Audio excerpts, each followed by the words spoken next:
श्री राम जय राम जय जय राम। श्री राम जय राम जय जय राम। श्री राम जय राम जय जय राम। बोलिए सियावर रामचंद्र भगवान की जय। पवन सुत हनुमान की जय।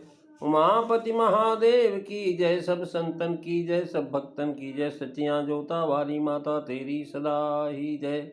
बोल सनातन धर्म की जय। सदगुरुदेव महाराज की जय। नमो पार्वते पते हर हर महादेव। जय जय सीताराम। आदरणीय श्रोतागणों, मानस चिंतन चैनल पर आप का सभी का स्वागत है। पिछली चर्चा में आप भगवान श्री राम लक्ष्मण दोनों भैया उस वाटिका में गए हुए हैं। सीता जी की शोभा का महाराज तुलसीदास जी कह रहे हैं कि भगवान श्री राम ने सीता जी की शोभा को देखा। सीता जी का शोभा का वर्णन करके और अपनी दशा को विचार करके पवित्र मन वाले प्रभु अपने छोटे भाई लक्ष्मण जी से समय के अनुसार बोले।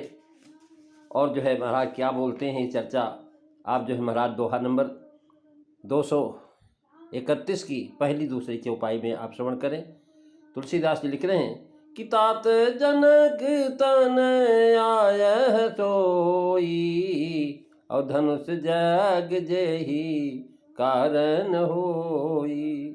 पूजन गौरी सखी ले आई, और करत प्रकाश फिर फूलवाई। मंगल भवन अमंगल हारी, द्रवहु सुदशरथ अजीर बिहारी। श्री राम जय राम जय जय राम। श्री राम जय राम जय जय राम। राय हे तात, ये वही जनक कुमारी है जिसके लिए धनुष यज्ञ हो रहा है। गौरी पूजन के लिए सखियां व सखियों को लेकर के आई हुई हैं और फुलवारी के में महाराज प्रकाश करते हुए फुलवारी में टहल रही हैं।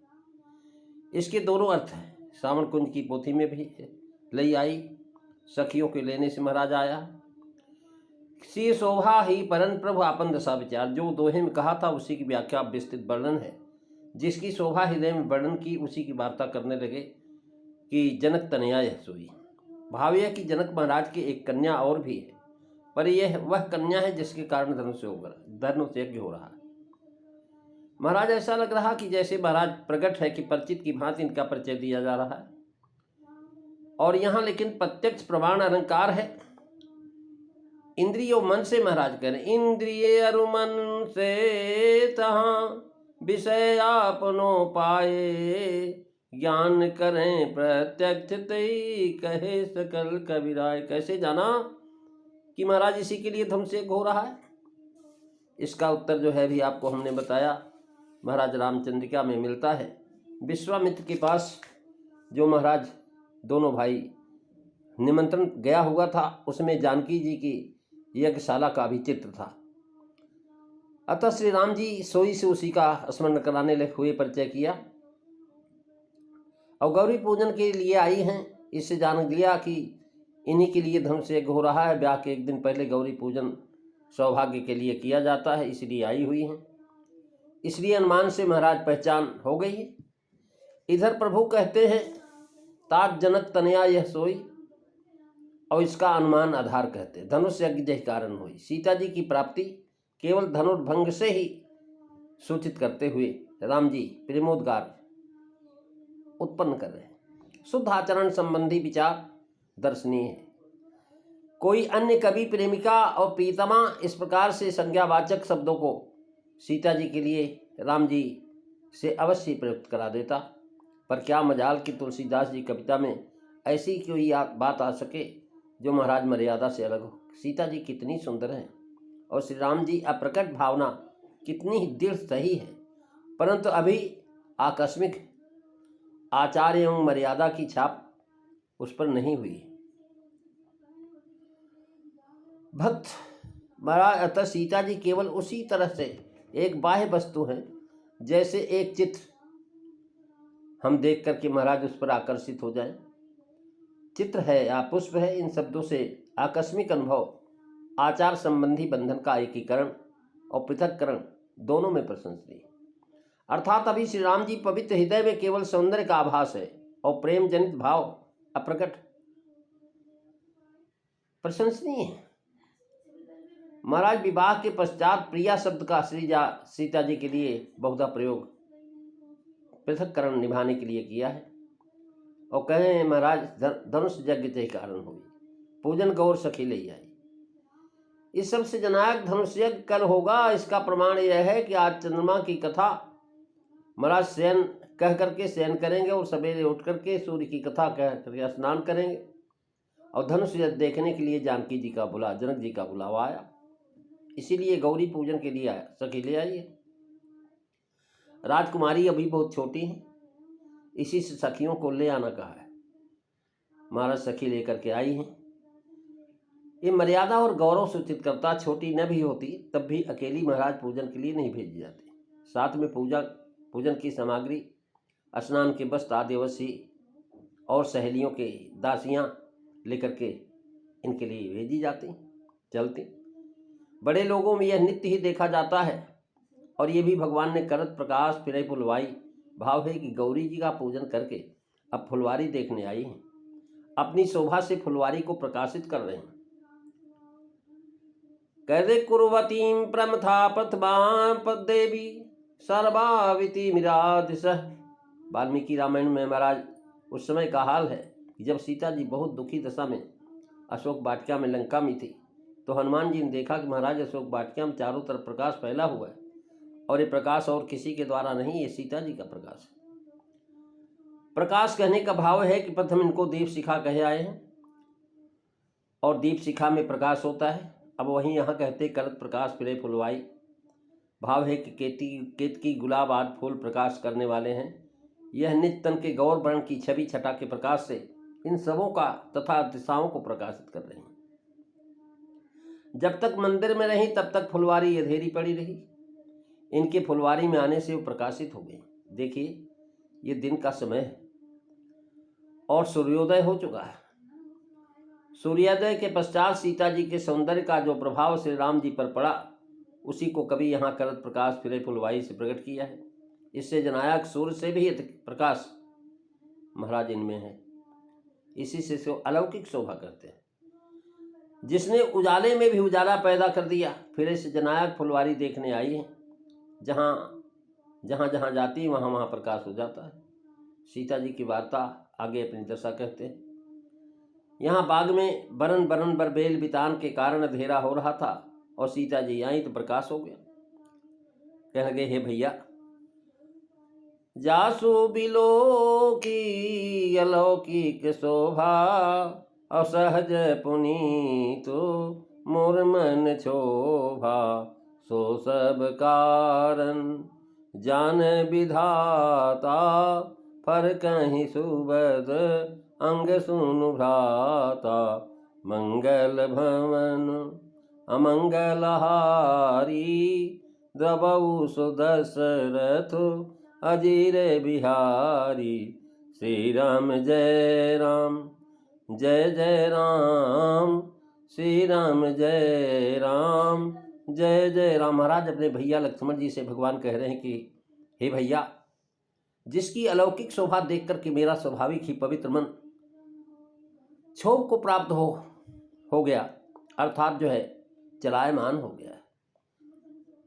इसका सब कारण तो ब्रह्मा ही जान दें, पर हे भाई सुनो, मेरे शुभ सूचक अंग फड़क रहे हैं, दक्षिणांग फड़क रहा है। महाराज प्रेम संबंधी सूक्ष्मता के साथ शाखाओं को यह भी विदित हो जाए कि महाराज सात्विक प्रेम में आकस्मिक संबंध होता है, आवश्यक। कैसी रहस्यमयी घटना है कि राम और लक्ष्मण दोनों साथ हैं, पर सीता जी का प्रभाव केवल राम पर पड़ता है, लक्ष्मण पर नहीं। राम जी ने सत्य कहा कि सो सब कारण जान विधाता। यहाँ मोर मन क्षोभा से पुराना आकस्मिक संबंध सूचित किया। रामचंद्र जी रकुल की मर्यादा एवं अपने भाव का वर्णन अगली चौपाई में करते हैं। उन्हें आश्चर्य है कि ऐसी कुल में उत्पन्न होकर के और स्वयं ऐसे होकर के उनका मन चलायमान क्यों हुआ, पर वे इसका निराकरण करते हैं। कहते हैं कि असली बात तो विधाता जाने। हाँ, शुभ अंगों को फड़कने में भविष्य इसकी सूचना दे रहा। जास विलोक अलौकिक शोभा, यानी जो है अलौकिक शोभा पहले कहे आए। अब त्रैलोक में न कोई इनके समान है और न कोई इनकी उपमा ही है। यही बात अलौकिक से जना दिया कि लोक में नहीं है, अलौकिक लोक की है नहीं।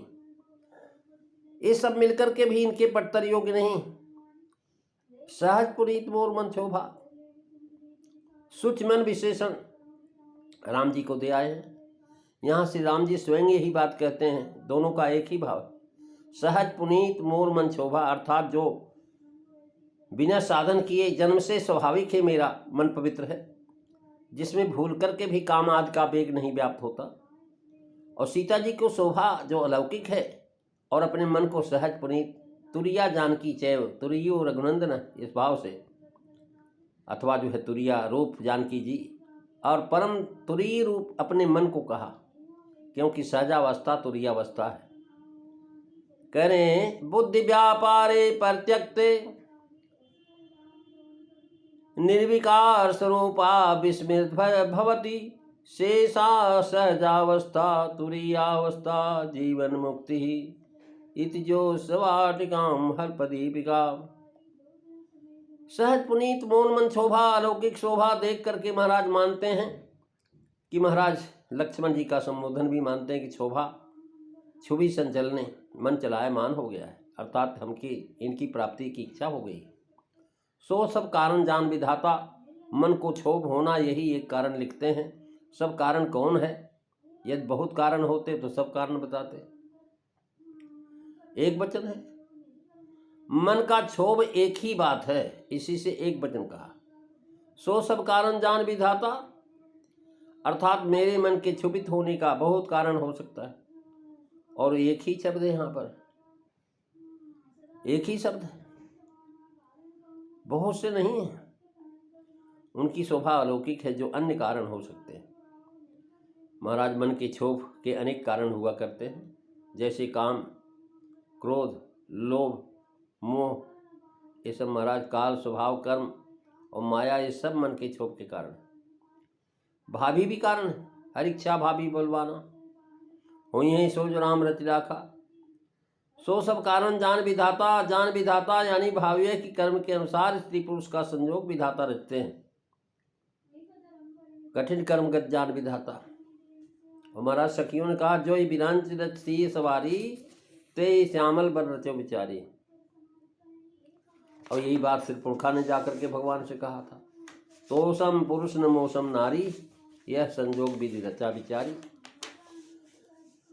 महाराज ऐसा कह करके परा विभूति ऐश्वर्य दबा करके लीला विभूति का कौतूहल किया। और उन्होंने कहा सो सब कारण जान बधाता, फर्क सुभद अंग, अर्थात इनकी प्राप्ति का सूचक शुभ शकुन हो रहे हैं। फर्क वाम नयन और बाहु, यानी सीता जी की वाम नयन और बाहु भरती। पुरुष का दक्षिण नेत्र बाहु आदि का फड़कना शुभ शकुन है। प्रिय के भेंट का सूचक सगुन प्रतीत भेंट प्रिय केरी। दाहिने अंग फड़क रहे हैं, सूचित होता कि सीता जी हमारा वाम अंग भूषित होने वाला है। सगुन प्रतीत बोल रहे हैं। यहाँ तक अपनी दशा कही। अब आगे मन की सूचिता कहते हैं। लक्ष्मण जी कुछ बोलते नहीं, अतः कहते हैं सुन भ्राता सुनो। प्रेमी सज्जनों, इससे अगली चर्चा आप अगले दिन सुनेंगे। आज बस इतना ही। बोलिए सियावर रामचंद्र भगवान की जय। श्री राम जय राम, जय जय राम। श्री राम जय राम, जय जय राम। श्री राम जय राम, जय जय राम। बोलिए सियावर रामचंद्र भगवान की जय। जय सीताराम सभी को।